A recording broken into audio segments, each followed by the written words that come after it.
This is a photograph of George Dore Okay. at work as a silkweaver. So, you may not have seen the coronation of Edward VII. No. This coronation happened in 1902 when he succeeded his mother, Queen Victoria. What the king wore was fundamentally important. Right. And who had made that was also fundamentally important. Not just anybody gets to make a coronation robe. It has to, in fact, be the best person, perhaps in the world, that can make that particular costume or that particular clothing. Right. So George Dore was chosen to make those robes. Right. What we have to figure out is if you are connected to George Dore. Because if you are, then you are also connected to this. Oh my gosh. So this is your family tree.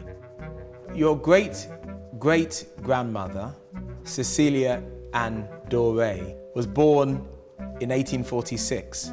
This is a 19th century baptism record for Cheshunt, which shows Cecilia Ann Dore, your great-great-grandmother, showing her father and her mother, Right. Henry and Anne Dore. It says the profession of the father, the silkweaver. And this is a marriage record Yes. for Henry and Anne. His father, John Dore, was also a silkweaver. Right. So now we have, Dawn, 2 generations of silkweavers. So this is taking your family tree a little further. John had several children, Right. not just Henry, your great-great-great-grandfather, but also his brother, Isaac Dore.